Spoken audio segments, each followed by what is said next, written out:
Bonjour, bonjour. Vous allez bien?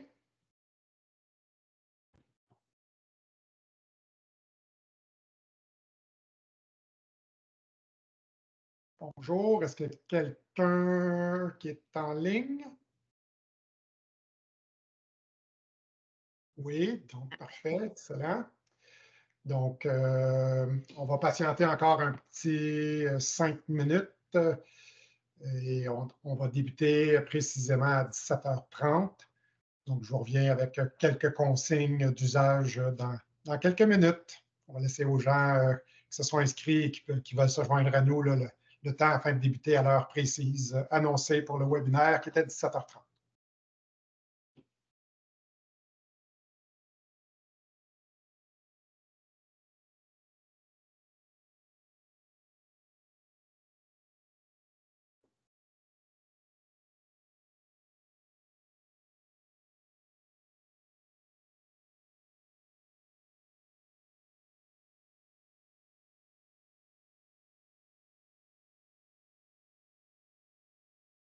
J'ai vu un message. Ah, je viens de voir où je peux écrire. C'est bon. Moi, j'ai vu une de tes collègues te saluer, Oui. Charlotte. Bonjour Julie.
Donc, encore une petite minute et on débute. Donc, on patiente encore quelques instants. Ce ne sera pas très long.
Donc, 17h30, donc bienvenue à ce webinaire, donc la série de webinaires offerts par la Fondation québécoise du cancer et celui de ce soir en partenariat et en collaboration avec la Polyclinique de l'oreille. Donc, je me présente, je suis Marc Lessel, directeur général de la Fondation québécoise du cancer. Donc, ça me fait plaisir d'être modérateur pour le webinaire d'aujourd'hui. Donc, le webinaire d'aujourd'hui, quand l'audition ou l'équilibre est affecté par les traitements de chimiothérapie et de radiothérapie, sera présenté par Mme Charlène Ricard, audiologiste. Donc, je vais vous faire part de sa belle biographie. Donc, Charlène est détentrice d'une maîtrise en audiologie de l'Université de Montréal. Elle a pratiqué en centre hospitalier régional, en clinique privée, puis en centre hospitalier universitaire, où elle a pu développer une spécialisation en toxicité auditive et contribuer au développement des pratiques professionnelles auprès des clientèles oncologiques issues des suivis hémato-oncologues et des radio-oncologues. Elle s'est impliquée auprès de divers comités et groupes de travail en audiologie, notamment auprès de l'Ordre des orthophonistes et audiologistes du Québec, afin de contribuer au développement des pratiques et à l'élaboration d'un guide de pratique. Depuis plusieurs années, elle offre également des formations en milieu clinique, puis participe également à la formation des étudiants en audiologie auprès de l'Université de Montréal et de l'Université Laval. Donc, bienvenue Charlène et merci d'être avec nous aujourd'hui pour ce webinaire-là. Donc, avant d'amorcer quelques petites consignes d'usage, donc le webinaire, évidemment, vous voyez, il est enregistré. Donc, on va faire un petit montage, évidemment, de tout ça. Le webinaire va être mis en ligne sur notre chaîne YouTube de la Fondation québécoise du cancer en début de semaine prochaine. Donc, surveillez, on va vous écrire à tout le monde qui est inscrit et qui est présent ce soir.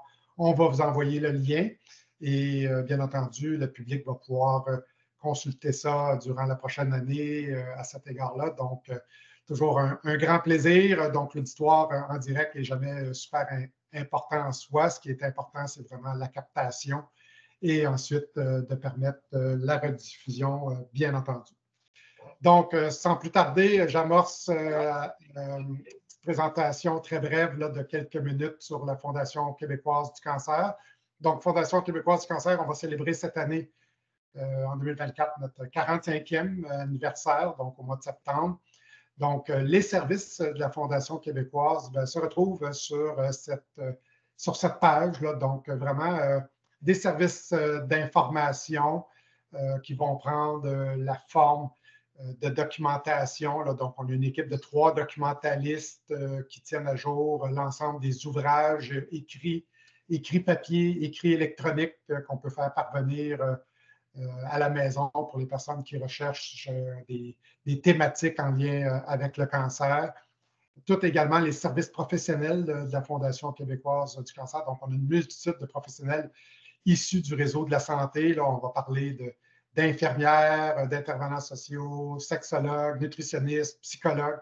Donc, ça, c'est toutes des ressources que la population peut également avoir accès lorsque vous communiquez avec la Fondation québécoise du cancer. Et pratiquement tous les services offerts et dont lesquels je vais vous parler ce soir, c'est des services gratuits. Là, donc, il y a un seul service qui a une tarification, je vais y arriver dans quelques instants. On offre également des programmes de bien-être physique. Là, donc, la Fondation, on se plaît toujours à dire qu'on aime s'occuper de l'esprit et du corps. Donc, on a des programmes de bien-être physique là, comme la massothérapie, la kinésiologie, du yoga. Donc, nous, on prône évidemment les bienfaits de l'activité physique, il va sans dire. Soutien psychologique, donc ça peut se faire de différentes façons par un programme de jumelage téléphonique. Également, nos infirmières peuvent faire un bout dans la trajectoire à cet égard-là. Et lorsque ça dépasse leur niveau de compétence ou que le cas est un peu plus lourd, bien évidemment, comme on a 3 psychologues au sein de la Fondation, ça permet de faire le lien avec l'équipe soignante, tandis que notre rôle à la Fondation, ce n'est pas de faire le traitement à cet égard-là, c'est vraiment d'accompagner, de faire surtout une transition à la... Un micro. Donc, je crois que j'ai trouvé le bon micro. Donc, c'est vraiment d'offrir des services avant la prise en charge formelle par le réseau de la santé. Le seul élément dont on a une tarification, c'est nos centres d'hébergement. Donc, on gère 6 hôtelleries à travers la province. Donc, on est présent, bien entendu, à Montréal, à Québec, à Lévis, à Trois-Rivières, Gatineau et Sherbrooke. On gère 270 lits à travers la province. Et si vous vous demandez est-ce que c'est un service important, on a atteint le seuil des 35 000 nuitées en 2023. Donc, on accueille énormément de gens atteints de cancer durant leur phase de traitement qui viennent d'un peu partout au Québec. Depuis maintenant 2 ans, on offre un programme d'aide financière. Donc, les gens qui sont sous le seuil de pauvreté tel que fixé par Statistique Canada, on peut leur venir en aide de façon ponctuelle pendant 2 ans à raison de 1 000 $ par année.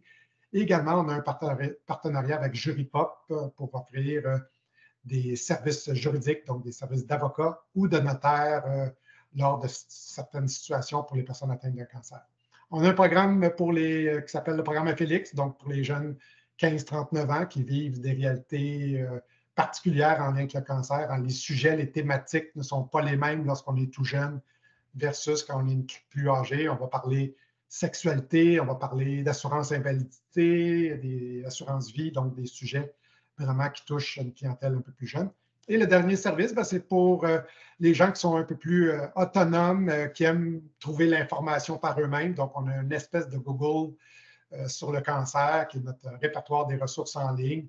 Donc, c'est un outil de recherche. On a plus de 2200 ressources répertoriées au Québec qui peuvent venir en aide aux personnes atteintes d'un cancer et leurs proches. Donc, 50% des appels qu'on reçoit à la Fondation, c'est les proches. La personne qui est atteinte, elle est dans les traitements, dans la maladie, elle est bouleversée. Souvent, ça va être les proches, donc un conjoint, une conjointe, les enfants qui vont communiquer avec nous pour voir quel genre de service on peut offrir. Donc, sans plus tarder, je cède la parole à Charlène et je vous souhaite un excellent webinaire à tous. Bien, merci beaucoup de m'accueillir. Ça me fait plaisir vraiment d'être là et de pouvoir partager cette belle expertise-là qu'on a développée. Donc, avant de sauter dans le sujet de la présentation, bien, grosso modo, je vais juste vous faire un petit résumé là, du programme de la présentation. Donc, on va discuter un peu de qui on est à la Polyclinique de l'Oreille, pourquoi une audiologiste en oncologie, qu'est-ce que ça fait? Puis un petit peu, c'est quoi les effets secondaires des traitements, c'est quoi les risques associés au traitement et qu'est-ce qu'on fait avec ça en audiologie. Puis à la toute fin, on gardera une période de questions juste pour vous. Alors, ben, grosso modo, j'ai déjà été présentée. Donc, moi, je travaille depuis bientôt 12 ans là, comme audiologiste. Puis, j'ai eu la chance de travailler dans un milieu universitaire qui est très spécialisé en oncologie, donc le CHUM pour ne pas le nommer. Maintenant, je fais partie de la merveilleuse clinique de la Polyclinique de l'Oreille.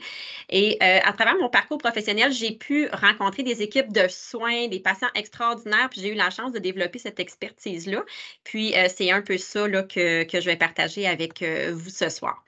Au niveau de la Polyclinique de l'Oreille, donc qui on est? Donc, la Polyclinique, elle existe depuis plus de 20 ans, puis elle offre, on a plus de 70 cliniques au Québec.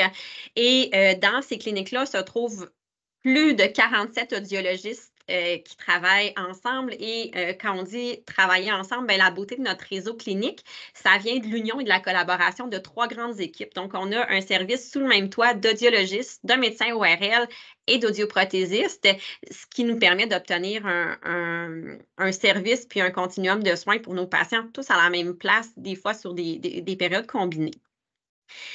À la Polyclinique, ces rôles-là sont vraiment partagés, puis c'est facilitant pour les patients à travers vraiment un service d'audiologie pédiatrique, mais aussi plus général en évaluation, aussi en réadaptation.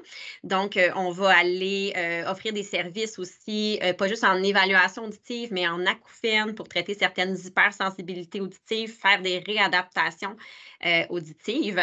On a le service du médecin traitant qui est le médecin ORL sous notre toit et puis celui d'audioprothésiste, donc qui est pour la gestion de tout ce qui est lié à l'aide auditive, donc aux appareils auditifs et un peu plus que ça encore. Donc, ça m'amène à m'aborder finalement, c'est quoi le rôle de l'audiologiste? Bien, l'audiologiste, en fait, c'est un professionnel qui agit d'une multitude de façons pour assurer la prise en charge de la santé auditive, mais aussi de ce qu'on appelle vestibulaire. Vestibulaire réfère à l'équilibre à travers un bagage de connaissances qui va bouger allant de la neurologie au développement du langage, à la psychologie et encore plus que ça finalement. Puis lorsqu'on parle d'oncologie, le rôle de audiologiste reste à la base le même, sauf qu'il y a un volet qui est particulièrement important quand on parle d'oncologie. Dans sa définition, l'audiologiste va considérer la personne et ses proches comme un partenaire là, de choix dans nos interventions, évaluations. Et en oncologie, c'est d'autant plus vrai parce que l'audiologiste, on travaille de concert avec les patients en considérant leurs conditions physiques, psychologiques, celles de leurs proches aussi, en lien, oui, à tout ce qui touche les manifestations du système auditif. Et on va travailler avec une équipe de soins inter- et multidisciplinaire et c'est ce principe d'interaction-là entre plusieurs professions qui va sous-tendre notre rôle dans un service d'audiologiste.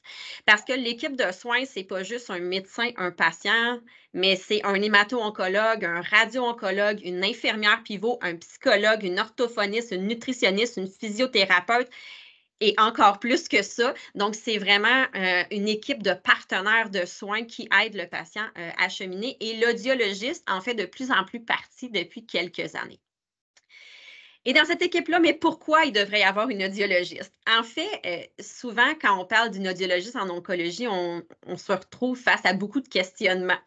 C'est pas très compliqué. Donc, ce qu'on appelle l'onco-audiologie ou l'audiologiste oncologique, ce qu'il faut savoir, c'est qu'en oncologie, l'administration d'un traitement, le plus souvent donc d'une chimiothérapie, va viser un bénéfice pour le patient, mais qu'elle vient aussi avec des effets secondaires et que ces effets indésirables-là, ils peuvent varier de différentes façons dans le corps, mais l'oreille peut en faire partie aussi.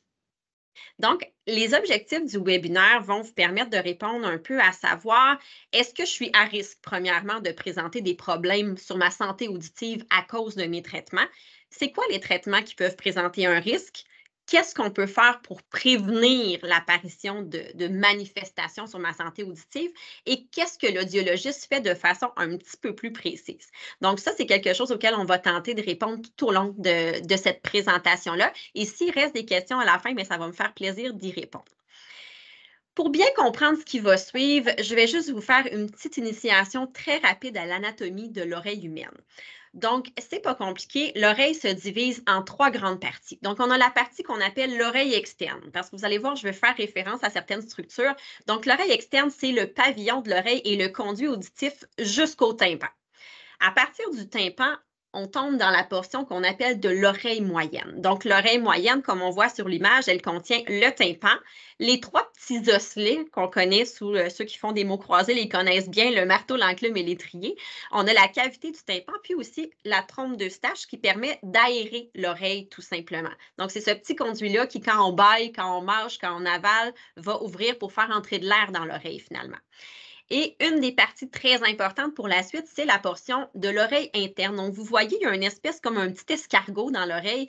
Donc, ça, c'est la cochlée. Donc, c'est dans cet organe-là que se situent les cellules auditives. Et on a aussi un petit peu plus haut, ce que vous voyez identifié avec des petits canaux, donc ce qu'on appelle le vestibule ou le labyrinthe, qui est l'organe qui, avec les yeux, la motricité et tout ça, permet de régir notre équilibre. Et là, vous allez entendre beaucoup au cours de la présentation le terme autotoxicité. C'est quoi l'autotoxicité? Ben, c'est un très beau grand mot pour décrire finalement les effets secondaires des traitements qu'on peut recevoir en oncologie notamment. Donc, ce que ça veut dire, c'est qu'on a un traitement qui va avoir un effet toxique sur l'oreille. Il y a plusieurs médicaments qui vont causer ça. Je vais en présenter plusieurs. Je ne les aborderai pas tous dans ce webinaire-là parce qu'on pourrait être là jusqu'à demain matin. Par contre, je vais aborder ceux qui peuvent concerner les traitements en oncologie, donc ceux qu'on est susceptible de rencontrer dans ce contexte-là. Alors, la définition propre de l'autotoxicité, c'est que c'est toute substance ou médicament qui peut avoir le potentiel d'endommager ou d'avoir un effet sur une structure de l'oreille.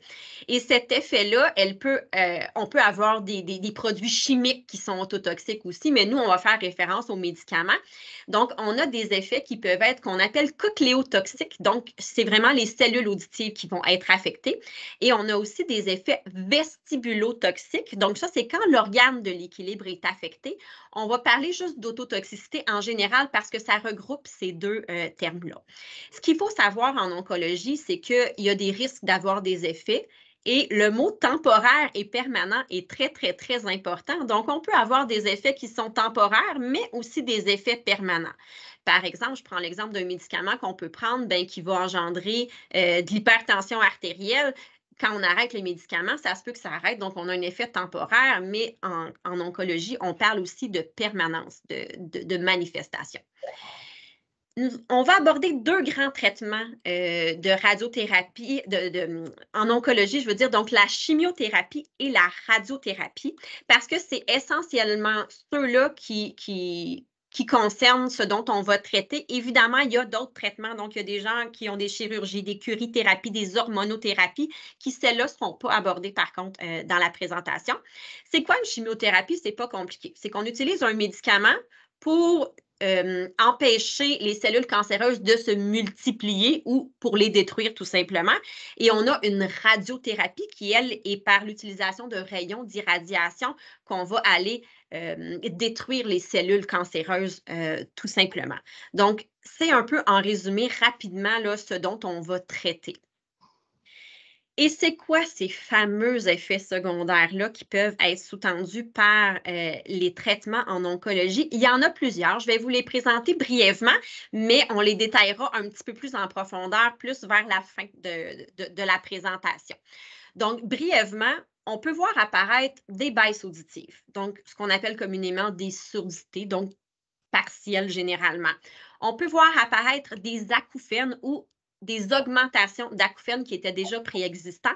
L'acouphène, en fait, qu'est-ce que c'est? C'est le fait d'entendre un son dans l'oreille, mais qui n'en est pas à l'extérieur. Donc, on va souvent entendre les gens parler d'oreilles qui scillent, d'oreilles qui bourdonnent, des choses comme ça. Ce sont des acouphènes. On a aussi des effets de résonance ou de distorsion de la voix, puis des sons corporels qui peuvent apparaître aussi. Quand on dit « ça sonne cacane », c'est un peu ce à quoi on fait référence. Donc, les sons peuvent varier. On a des gens qui vont avoir des espèces d'hypersensibilité, des intolérances au son qui vont apparaître subitement.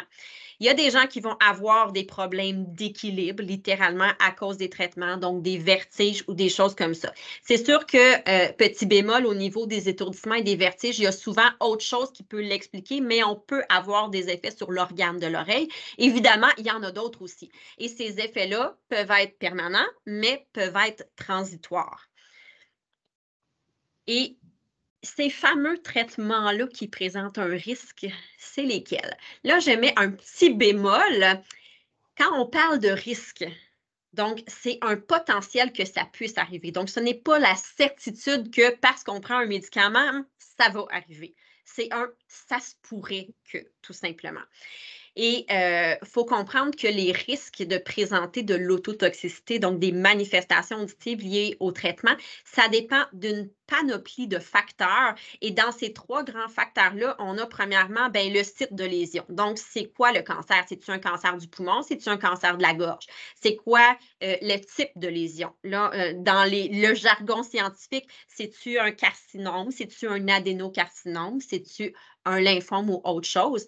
Et le traitement en soi aussi est un 3e facteur. Donc, comment le traitement est administré? Quel est le traitement qui est administré? Comment on le reçoit? Donc, c'est les 3 grandes catégories qui vont influencer l'autotoxicité.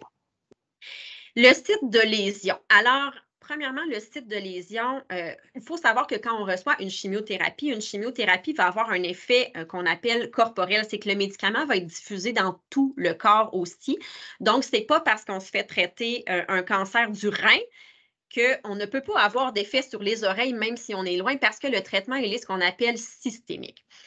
Et par contre, petit bémol, ce n'est pas parce qu'on a un cancer dans un des sites que je vais nommer qu'on a un médicament qui est à risque, parce qu'il y a plusieurs médicaments dans ces cancers-là aussi qui ne sont pas à potentiel autotoxique. Donc, en résumé, rapidement, ceux qu'on voit le plus en audiologie, ce sont les cancers de la sphère ORL, donc qui vont toucher la tête et le cou. Les cancers aussi neurologiques ou avec des implications là, neurochirurgicales, mais on parle toujours de tête et de cou. On va voir aussi certains patients qui ont des cancers du sein, des cancers du rein. des cancers du système digestif, le pulmonaire, oculaire aussi, certains cancers des os, on pense à certains sarcomes, par exemple. C'est des choses qui vont être gérées, beaucoup des lymphomes, des choses comme ça aussi.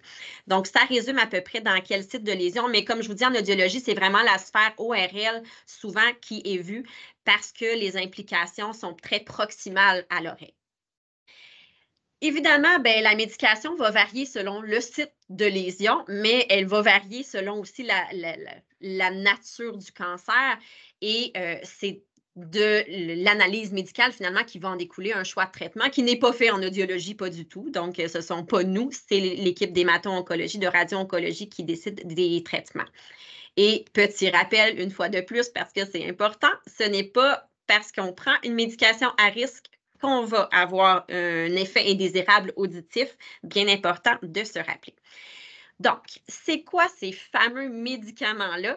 Les médicaments qu'on dit antinéoplasiques, donc qui sont listés ci-dessous, elles font référence souvent à, ce sont des composantes des chimiothérapies qui sont données. Donc, oui, elles vont bloquer la prolifération des cellules cancéreuses ou les détruire.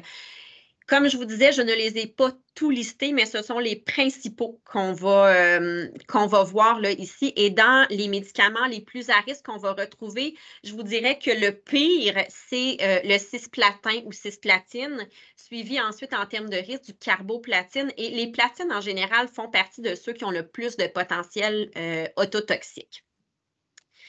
Il y en a d'autres. Parce que ce qu'il faut savoir, c'est qu'en oncologie, oui, on va recevoir des traitements, des chimiothérapies, d'autres médicaments, des antinausées, plusieurs choses, mais parfois, on doit donner un antibiotique. Donc, les aminosides en font partie aussi chez certains patients parce que soit il y a des infections en cours médicalement qui vont se développer et tout ça. Donc, ce sont d'autres substances qui pourraient être rencontrées pendant les traitements, tout simplement. Je ne les nommerai pas, mais souvent, ils finissent en « in ». C'est pas mal un classique, donc il y en a une liste à ce moment-là. Le traitement, évidemment, en soi, dans la façon dont il est donné, diffère en termes de risque. Donc, le plus à risque, évidemment, si la chimiothérapie inclut une composante à potentiel ototoxique, la combinaison de radiochimiothérapie, donc de radiothérapie et de chimiothérapie qu'on appelle, excusez, vous allez m'entendre parler de radiochimiothérapie, ça c'est mon jargon professionnel, ça c'est quand les deux sont combinés. En traitement ORL, ça va arriver vraiment souvent, donc en fait, ce qui va se passer, c'est qu'il va y avoir une combinaison fait que le patient va recevoir, par exemple, une fois par 3 semaines, on va faire un cycle de chimiothérapie et que pendant, par exemple, 33 jours ouvrables ou 35 jours ouvrables, du lundi au vendredi, le patient va se présenter pour recevoir une radiothérapie. Donc, ce qui se passe, pourquoi c'est plus à risque quand on a la combinaison de ces deux-là, c'est qu'en fait, les deux traitements vont agir en synergie ensemble, puis ils vont renforcer mutuellement leur effet sur les cellules cancéreuses. Mais malheureusement, quand la chimiothérapie est à risque, ça peut potentialiser ou décupler, si on veut, les effets ototoxiques de la chimiothérapie. Quand on reçoit une chimiothérapie seule, donc le risque est un petit peu plus faible, bien qu'il soit là. Et le risque est d'autant plus faible quand on a une radiothérapie seule, donc on n'a pas de chimiothérapie et tout ça. On met en combinaison dans les plus à risque. Des fois, la chimiothérapie va être suivie d'une radiothérapie ou vice-versa. On considère une synergie aussi entre les deux traitements, même s'ils sont un petit peu décalés dans le temps, mais collés. Il faut faire attention quand on parle de radiothérapie, quelqu'un qui va avoir une radiothérapie abdominale, par exemple, il n'y aura pas d'effet au niveau de l'oreille. Il faut vraiment qu'on parle d'une radiothérapie de la sphère ORL. Donc, on dirait de la partie supérieure de l'œsophage, si on veut, à ce qui est plus haut, tout simplement. Sinon, il est rare que ça ait un effet là, sur les oreilles. Et ce fameux risque-là, est-ce qu'on peut le prévoir statistiquement? Ça, c'est une question qui revient inévitablement. La réponse, elle est bien plate un petit peu, mais c'est malheureusement non. Moi, je dis toujours à mes patients, je n'ai pas de baguette magique pour pouvoir vous dire est-ce que vous allez présenter ou non un effet ototoxique. Puis là, j'ai toujours la question, mais pourquoi on ne peut pas donner de pourcentage? La réponse, elle est toute simple, c'est que dans les études, ça varie entre 9 et 91 %. Alors, de vous dire où est-ce qu'on se situe, c'est assez difficile. Et la prévalence des problématiques auditives qui sont permanentes liées à l'autotoxicité est influencée par des grandes variabilités dans les études qui justifient ces écarts-là. Mais il y a tellement de facteurs d'influence sur le risque qu'une personne présente de l'autotoxicité qu'on ne peut pas le calculer. Donc, premièrement, il y a le médicament qui va être reçu. Il y en a des plus à risque que d'autres. L'administration du médicament. Est-ce que le patient va être administré aux 3 semaines versus à intervalle d'une semaine? Le dosage qui va être reçu, le dosage cumulatif, plus on augmente le nombre de traitements, plus le médicament va en dosage augmenter dans le corps. Le débit aussi, est-ce qu'on donne un traitement en 3 heures ou 1 heure? La combinaison, si on a une infection et qu'on doit recevoir un antibiotique à potentiel autotoxique sur une chimiothérapie déjà à potentiel autotoxique, par exemple. Est-ce que la personne, elle est plus âgée? Les personnes plus âgées ont un métabolisme d'élimination plus difficile, plus lent, si on veut. Alors, le médicament reste plus longtemps dans l'organisme. Puis, il y a un paquet de facteurs, donc que ce soit, est-ce que la personne, elle a déjà de l'anémie? Est-ce qu'elle a une vulnérabilité génétique? Sa fonction rénale qui vise à éliminer le médicament du corps, est-ce qu'elle fonctionne bien? On a aussi, là, petit bémol, les atteintes auditives préexistantes. On sait que les gens qui ont des surdités professionnelles peuvent présenter un risque légèrement plus élevé d'autotoxicité. Par contre, le fait d'avoir une baisse auditive préexistante, par exemple un vieillissement naturel de l'oreille, la littérature n'est pas probante. Donc là, j'ai mis, vous avez vu, il y a comme des petits astérix sur certains de ces facteurs-là. En fait, c'est que dans la littérature, c'est encore mitigé. Donc, on n'a pas de consensus scientifique, mais nous, comme audiologistes, ce qu'on fait, c'est qu'on se dit vaut mieux prévenir que guérir. Alors, finalement, on prend ces facteurs-là comme des facteurs de risque. Et, tu sais, l'histoire que je dis à mes patients, c'est oui, je n'ai pas de baguette magique, mais s'il advient quelque chose dans vos traitements, moi, je vais prendre la situation, je vais prendre les rênes de la situation, puis je vais prendre en charge les effets secondaires. Parce que moi, je peux faire quelque chose. S'il arrive quelque chose, on va prendre en charge. Je suis là pour ça. Puis ça, c'est vrai en oncologie, pas seulement pour l'audition. C'est un peu la même chose. La personne qui a une radiothérapie au niveau de la gorge qui n'arrive plus à manger, on va prendre les moyens pour qu'elle puisse se nourrir. Tu sais, c'est un petit peu des choses comme ça. Alors, c'est vrai aussi en audiologie. Et l'audiologiste, qu'est-ce qu'elle fait dans tout ça, la fameuse audiologiste? Donc, ça, c'est la question qui revient toujours. On est là pour... Moi, je divise ça en 6 grands rôles. Donc, en fait, on a un rôle, oui, d'évaluation de l'audition. À la base, une audiologiste va évaluer normalement les problématiques auditives. J'ai un rôle en oncologie de prévention, de sensibilisation. J'ai un rôle d'aller mesurer les effets. Je vais en reparler un petit peu tantôt. J'ai aussi un rôle de gestionnaire de crise. On va te les repasser un par un. Ensuite, d'accompagner le patient dans son rétablissement et de prendre en charge à l'issue les besoins résiduels qu'il aura. Mais mon rôle premier en oncologie, quand je reçois un patient, c'est d'abord l'évaluation. Et pourquoi? Qu'est-ce que ça fait une audiologiste quand il y a un patient qui arrive pour la première fois dans son bureau? Alors, premièrement, d'expérience clinique, souvent les patients arrivent dans notre bureau puis ils ne savent pas trop pourquoi. On leur a dit qu'ils allaient être vus par une audiologiste parce que leur médicament pouvait peut-être causer quelque chose au niveau auditif, mais ils n'ont pas tant d'informations. Fait que la première chose que je vais faire, je vais demander aux patients, savez-vous pourquoi vous êtes là?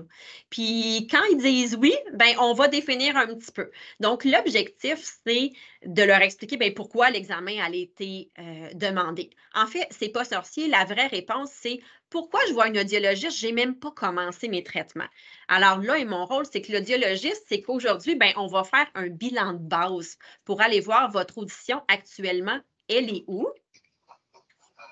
Puis, de voir s'il se passe quelque chose pendant vos traitements, on va pouvoir le voir parce qu'on aura eu un bilan comparatif. Donc, c'est à ça que ça va servir la première évaluation. Mais dans cette première évaluation-là, j'entre aussi en rôle d'évaluation. Donc, L'évaluation audiologique, ce n'est pas très, très compliqué. Donc, ce qu'on va faire, c'est avec différents équipements, différents outils d'évaluation, on va statuer sur la courbe auditive, donc le volume d'audition de la personne. On va aller voir est-ce qu'il y a des problèmes mécaniques dans l'oreille. Donc, on a le tympan qui bouge, on a les petits os derrière. Est-ce que tout ça fonctionne bien? On va aller statuer finalement, est-ce qu'il y a une pathologie dans l'oreille qui est préexistante? Puis, on va en même temps aller évaluer avec le patient c'est quoi ces facteurs audiologiques à qui le mettent à risque finalement. C'est quoi les éléments auditifs préexistants qui pourraient influencer la suite des choses. Et aussi, je vais faire en première visite une prévention et une sensibilisation. Donc, on va prendre le temps de regarder ensemble, ben, qu'est-ce qu'on devrait surveiller pendant les traitements? Qu'est-ce qui pourrait arriver? Et en rappelant toujours que ça pourrait arriver. Si ça arrive, on va s'ajuster. Si ça n'arrive pas, ben, tant mieux, puis on va continuer quand même notre suivi, mais on aura quand même un bilan sur lequel s'asseoir. Et on va aussi parler de comment on pourrait prévenir l'apparition d'une atteinte auditive.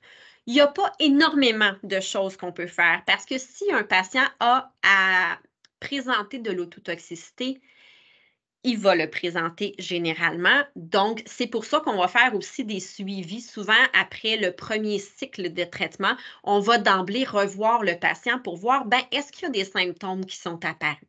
Est-ce qu'il y a quelque chose qu'il faut prendre en charge? Il reste que la seule chose qu'on peut faire en prévention, c'est en termes d'exposition sonore. Parce qu'on sait, et là, bien que la littérature soit mitigée un peu, on essaie de le présenter comme vaut mieux prévenir que guérir, c'est qu'on sait que pendant les traitements et que dans les 6 mois qui vont suivre la fin des traitements, parce que le système continue à éliminer doucement différentes substances et choses comme ça, le fait de s'exposer à des bruits forts aurait comme impact de potentialiser l'effet d'autotoxicité. Donc, par exemple, chez un patient sans exposition sonore, qui a le même traitement, la même chimiothérapie, versus un patient qui a de l'exposition sonore et les mêmes traitements, bien, celui avec exposition sonore serait plus à risque. Donc, ce qu'on veut, c'est que tout ce qui est l'exposition à la musique forte, à des outils, à la tondeuse, à la souffleuse, à des bruits industriels, parce que c'est rare, mais il y a quand même quelques patients qui continuent de travailler dans les usines pendant leur traitement. Comme je vous dis, c'est quand même très rare, même dans les 6 mois qui suivent cliniquement, c'est rare, mais ça arrive. Donc, il faudrait utiliser la protection donc auditive, que ce soit des bouchons ou des coquilles.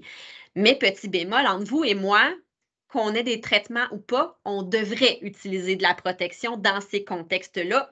C'est juste que c'est d'autant plus important de le faire, tout simplement. Puis, suite à ça, finalement, après avoir là, sensibilisé le patient à tout ça, à quoi surveiller, à quoi faire pour prévenir, ben, on va le laisser aller avec un rendez-vous suivant le premier traitement.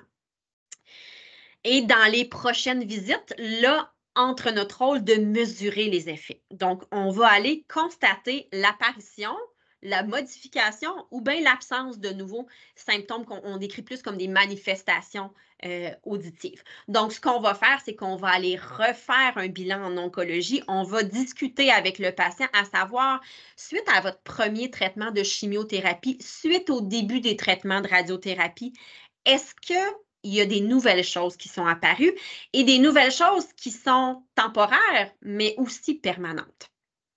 Et là, on va détailler un petit peu plus qu'est-ce qu'on devrait surveiller pendant les traitements. Donc, nous, ce qu'on dit aux patients, c'est qu'il y a quand même 4 grandes catégories. Donc, là, ce sont les symptômes à surveiller qui sont attribuables aux chimiothérapies. Donc, avec les chimiothérapies qui sont à potentiel ototoxique, on pourrait voir une impression de baisse auditive, donc une impression que l'audition, elle diminue. Souvent, ça va être dans les 2 oreilles parce que le traitement est multisystémique, puis les 2 oreilles vont être touchées. Il y a quelques cas, et en carrière, honnêtement, je n'en ai vu qu'un, où l'atteinte était dans une seule oreille parce que le patient avait un facteur de risque plus grand à cette oreille-là, probablement, mais généralement, ça va toucher les 2 oreilles.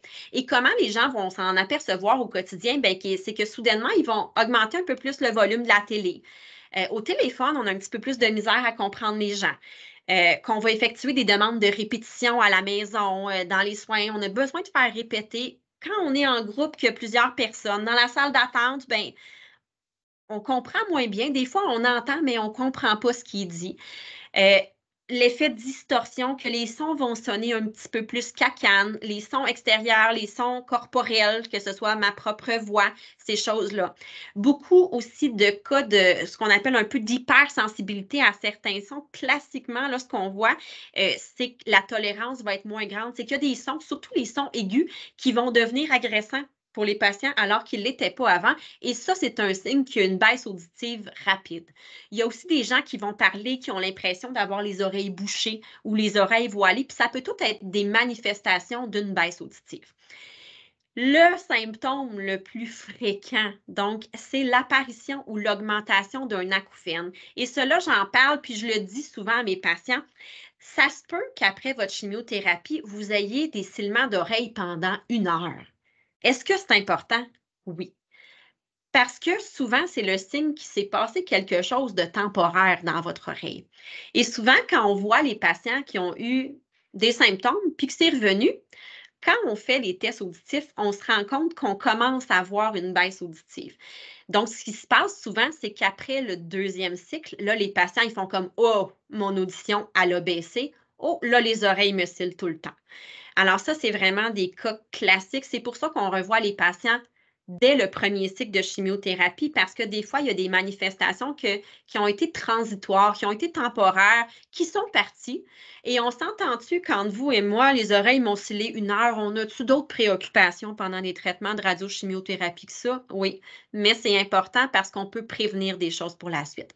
En termes dans la catégorie des problèmes d'équilibre, c'est vraiment plus rare. Je n'ai pas eu beaucoup de cas en clinique où on a eu des étourdissements, en fait des vertiges littéralement qui étaient associés à une problématique d'oreille. On a beaucoup plus de surdité que de problèmes d'équilibre. On a aussi là, certaines autres choses qui sont rapportées dans la littérature, mais qu'on a moins vu d'expérience clinique. Une perception atypique des bruits internes, donc des gens qui vont se mettre à entendre leur cœur battre, leur bruit de mastication, des bruits physiologiques internes. Dans la littérature, c'est présent, mais ce n'est pas quelque chose qui est rapporté beaucoup par les patients, mais on en parle parce que ça fait quand même partie des choses qui peuvent apparaître. Et ça, c'était pour la chimiothérapie. Maintenant, quand on parle de radiothérapie, à noter que si vous avez une chimio-radiothérapie, donc c'est qu'on ajoute ces symptômes-là, ces manifestations à surveiller à ceux de la chimiothérapie.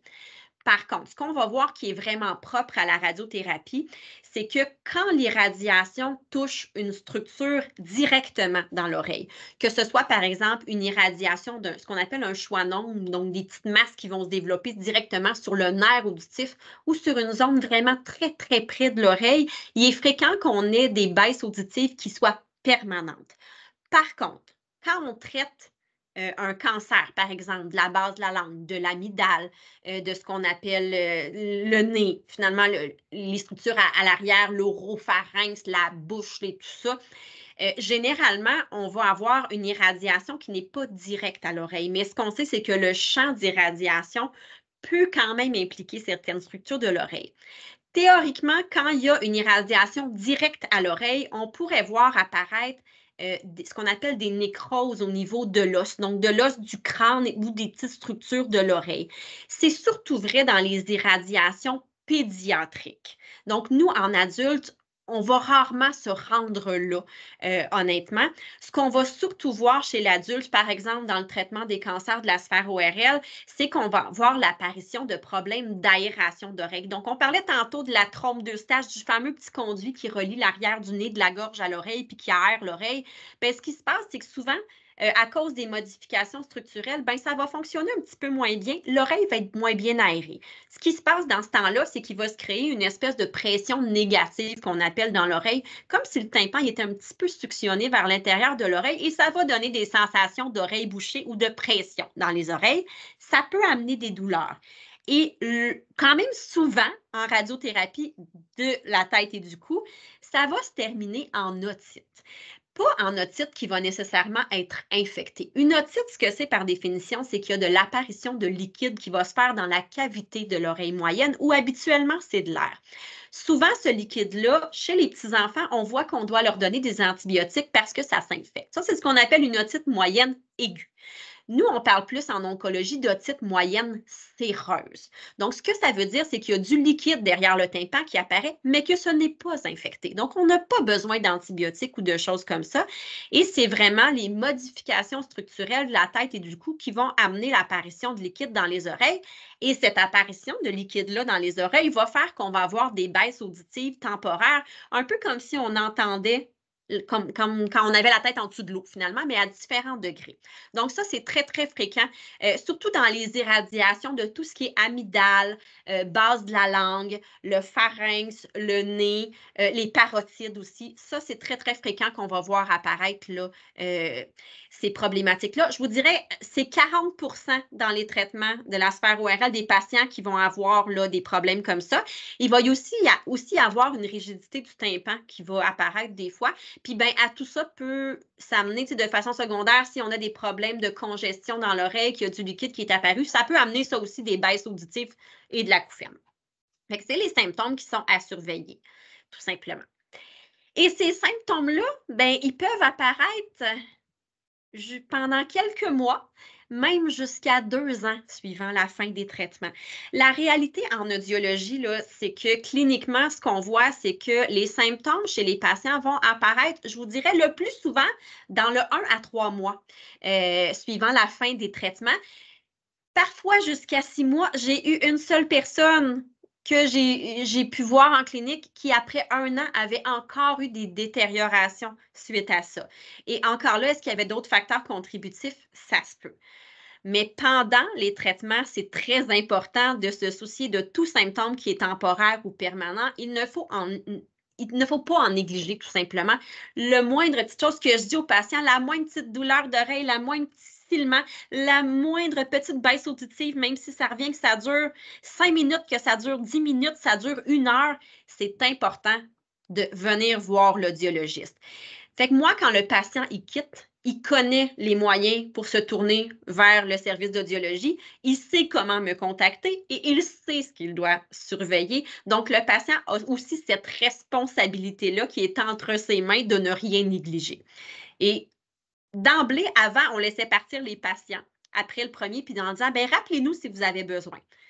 On s'est rendu compte qu'on était toujours mieux de les revoir après le premier traitement et que si là, il n'y avait pas de changement, on allait le revoir soit à la fin des traitements ou au besoin pendant les traitements. Et s'il n'y a pas d'effet de ces fameux traitements-là, c'est pas compliqué. Nous, on va continuer la prise en charge, on poursuit le suivi. Donc, souvent, on va revoir le patient en post-traitement. Puis, s'il n'y a rien, on va continuer un suivi dont on va parler rapidement tantôt, mais on va amener le patient jusqu'à la fin de ses traitements. Par contre, s'il y a un changement en audiologie, on va faire ce qu'on appelle la gestion de crise. Donc, ce qu'on va faire, c'est que si le patient, par exemple, a des acouphènes qui apparaissent, s'il y a une baisse auditive, on va faire de la gestion de crise. Donc, on va gérer les besoins du patient dans le moment présent. Donc, à court terme, voir qu'est-ce qu'on peut faire en attendant pendant que vous êtes en train de faire vos traitements. Et chose importante, c'est que l'audiologiste va contacter l'équipe de soins pour être capable de leur dire, petit drapeau rouge, le traitement a un effet. Est-ce qu'on peut faire quelque chose pour prévenir une augmentation des symptômes auditifs? Et là, ce qu'il faut savoir, c'est que l'audiologiste, moi, je ne suis pas qualifiée pour dire « Ah, il faut arrêter un traitement » ou non. Moi, non. Le médecin est qualifié, il y a un pronostic vital en jeu. C'est le médecin qui va décider, ben, est-ce qu'on modifie le traitement? Est-ce qu'on arrête le traitement? Est-ce qu'on change les médicaments? Parce que le pronostic essentiel, c'est le pronostic de guérison, le pronostic vital du patient qui est en jeu. Moi, s'il y a des symptômes auditifs qui apparaissent, je vais les gérer, je suis là pour ça. Et c'est le patient souvent qui est amené à prendre la décision à savoir, ben, qu'est-ce qu'on fait pour la suite de concert avec toute l'équipe de soins. Alors, moi, je suis là souvent en gestion de crise pour le soulager, le patient, à court terme. Et lorsque ces traitements-là se terminent, c'est là que notre gros travail, il se passe. Moi, j'ai mis qu'on avait un rôle de rétablissement. En fait, là, souvent, les patients, à la fin de leur traitement, ils viennent de passer des jours, des semaines, des mois à l'hôpital, à venir quasi quotidiennement pour des prises de sang, des administrations de médicaments, des rendez-vous avec la nutritionniste, des rendez-vous. L'audiologiste, s'il y a un besoin urgent, je vais les suivre très, très serrés après le suivi. Je vais les revoir rapidement. Par contre, si le patient n'a pas de besoin immédiat, je vais donner souvent une pause au patient d'audiologie. Souvent, je vais revoir le patient dans le mois qui suit la fin du traitement. Généralement, le patient a encore pas mal de rendez-vous, mais dans le 1 à 3 mois qui suit la fin, parce que si jamais il ne s'est rien passé avec ses oreilles pendant ces traitements-là, si je le revois, il n'y a pas eu de changement. Fait que, il n'y a pas besoin de moi dans l'immédiat, fait que je lui donne une pause. Mais si le patient a besoin de moi, par contre, je suis disponible pour pouvoir le prendre en charge et l'aider. Et ce qu'on va faire à ce moment-là, quand on tombe en post-traitement, c'est qu'on va aller prendre en charge les besoins résiduels du patient. Donc, pendant les traitements, je vais soulager le aigu, mais je ne parlerai pas, par exemple, d'appareil auditif pendant les traitements parce que l'audition, de un, peut continuer de varier, mais on a d'autres chats à fouetter. On a souvent d'autres symptômes à gérer. Donc, ce que je vais faire à la fin, c'est qu'on va s'asseoir, puis on va refaire le bilan, puis on va regarder, parfait. Maintenant, on est rendu là. On a ce statut auditif-là.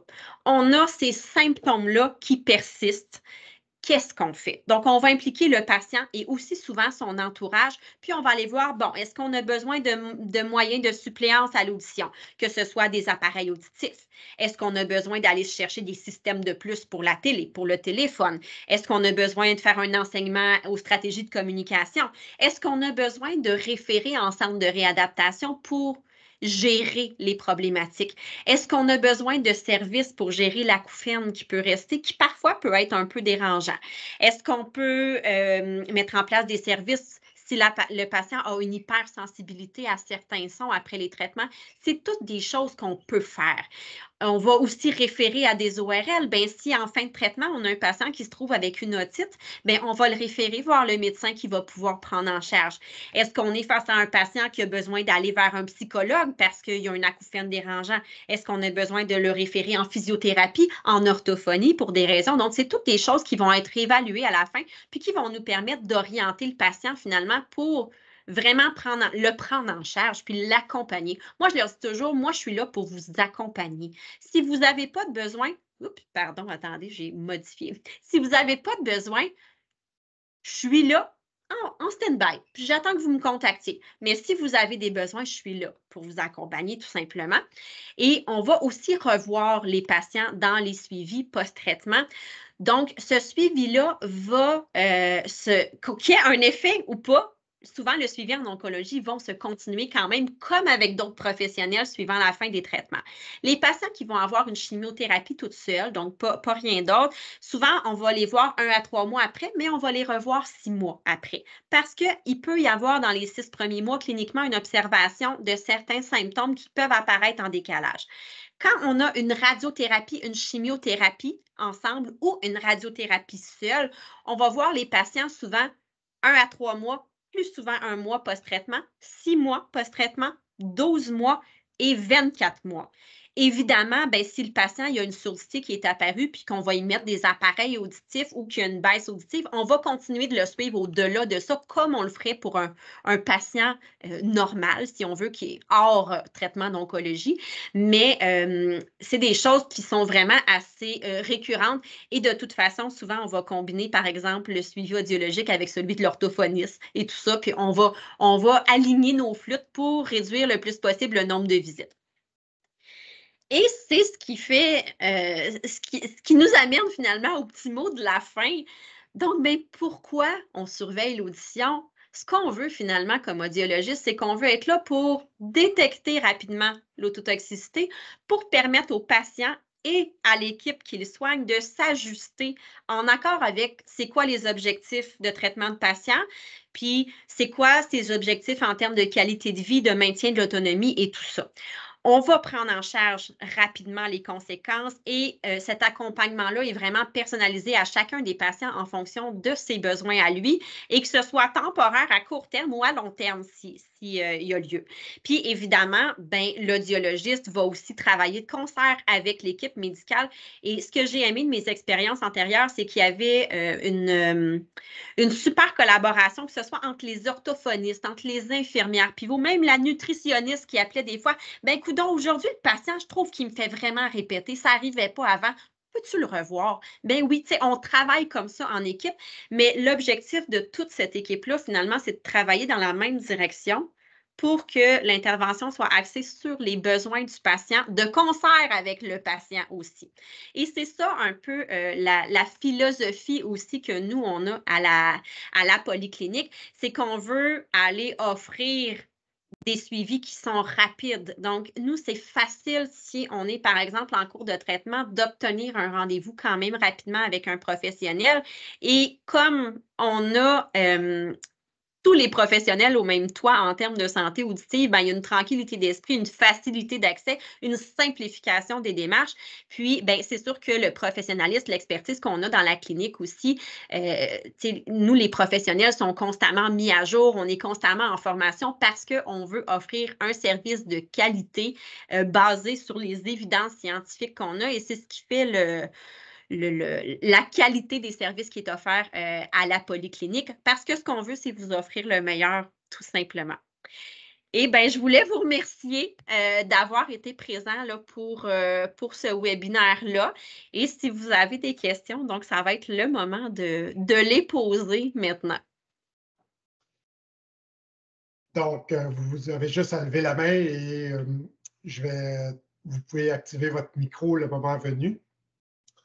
Je rappelle effectivement qu'on peut, pour rejoindre la Fondation québécoise, là, numéro de téléphone fort simple, 1-800-363-0063 ou sur notre site web, bien entendu. Et évidemment, ben, vous avez le site web de la Polyclinique de l'oreille pour voir les différentes succursales, là, 70 à travers le Québec. Donc, là, je ne vois pas de main levée. Moi, j'ai noté, Charlène, vraiment belle présentation. Tu as vraiment une passion pour le métier que tu pratiques. Ça paraît, tu connais ton affaire et ça paraît que tu as une aisance dans l'enseignement et tout ça. Tu partages ça de façon, et c'est très bien vulgarisé. J'ai presque tout compris, donc bravo.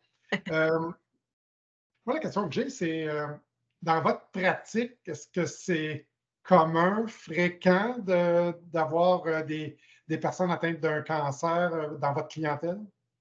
C'est sûr que ça dépend des milieux de travail. Souvent, les patients vont être pris en charge dans des milieux hospitaliers. Alors, souvent, le rôle de l'audiologiste va être très, très présent en milieu hospitalier. Quand je prends l'exemple, par exemple, au CHUM, où 50% de ma clientèle, parce que j'avais une surspécialisation, était de l'oncologie. Aujourd'hui, dans les milieux hospitaliers, dans les centres hospitaliers qui vont offrir les traitements d'hémato-oncologie, de radio-oncologie, il y a effectivement beaucoup de références en termes d'audiologistes. Dans les milieux privés, on en voit aussi parce que ça arrive que je reçois des patients qui viennent me voir pour un examen auditif et que finalement, le patient il est en traitement pour le cancer ou il va en débuter. Alors, c'est quand même quelque chose qu'on rencontre là, quotidiennement. Et c'est sûr que quand on parle d'autotoxicité, ben, il y a aussi d'autres médicaments en dehors du cancer. Alors, cette clientèle-là aussi est présente là, dans les cliniques où on en attrape en faisant l'évaluation médicale aussi là, du profil de médicaments et tout ça. Au Québec, on connaît bon, les lacunes de notre système public de santé là, en milieu hospitalier, même quand les gens essaient de bien faire. Est-ce que les équipes soignantes réfèrent systématiquement ou ils hésitent à le faire? Donc, les gens, autrement dit, le message qu'il faut entendre aujourd'hui, c'est si vous avez les effets que tu as présentés aujourd'hui, n'hésitez pas à lever la main et parlez-en, autrement dit. Donc, ça, c'est clair. Oui, ça dépend beaucoup des milieux. Comme, il y a des milieux où les hémato-oncologues, les radio-oncologues sont très, très, très sensibilisés à ça. Donc, ils le savent. Et il y a certains milieux où, oui, la référence, elle est systématique. C'est sûr que c'est un volume de patients qui peut être très grand. Donc, il faut avoir les ressources disponibles.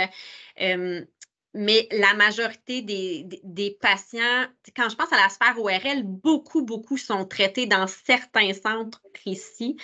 Mais c'est certain que la réalité veut qu'il y a aussi un travail que nous, on fait en audiologie d'aller sensibiliser les médecins parce que ça arrive encore qu'on a des gens qu'on attrape qui ont des baisses auditives suivant des traitements et quand on regarde ce qu'ils ont reçu comme traitement, ben, on se rend compte que ben, il y avait un médicament à potentiel autotoxique, puis malheureusement, il ne nous a pas référé. Ça arrive encore beaucoup trop souvent. Donc, d'où le rôle des audiologistes où on va travailler à faire énormément de sensibilisation, des formations à cet effet-là, parce qu'on veut aller chercher le plus de patients possible, parce que les patients qui n'ont pas de besoin, ben, on est là quand même, mais il y en a un grand nombre qui ont des besoins qui vont apparaître suite à l'apparition de symptômes. Donc, nous, on veut être là pour les gérer en amont puis prévenir des conditions. Si on a des patients qui, après un premier traitement, ont des symptômes qui sont transitoires, mais pas trop dérangeants, si on l'attrape là, ben, on va prévenir pour la suite. Alors que si on n'est pas là, ben, le patient, après son deuxième traitement, il va avoir une baisse auditive, il va avoir des symptômes qui vont s'installer de façon permanente et là, il sera trop tard. T'sais, on ne pourra pas avoir ce contexte d'irréversibilité-là à un moment donné. Fait que c'est d'où l'importance de faire ces sensibilisations-là dans les milieux. Mais oui, les patients peuvent lever la main et dire moi, j'ai un médicament à risque puis j'ai des symptômes auditifs. Je veux être dirigée vers une audiologiste. Et c'est des contextes quand même d'urgence quand on est pendant les traitements. On n'a pas 4 semaines pour voir un patient. C'est comme là.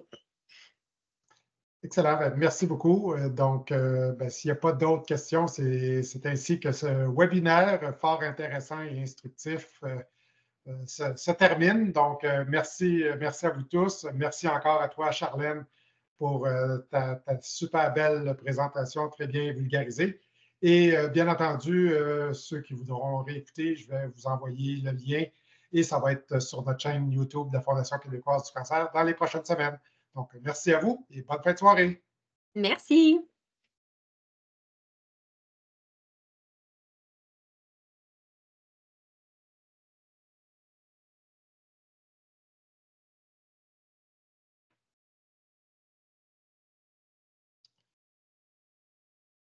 Donc, j'ai laissé assez de temps, Charlène, pour, même si les gens ne se déconnectent pas, ce n'est pas trop grave, là. Donc, nous, on va couper, évidemment, là, à partir de ce moment-ci. Donc, écoute, un gros merci. Bonne fin de soirée.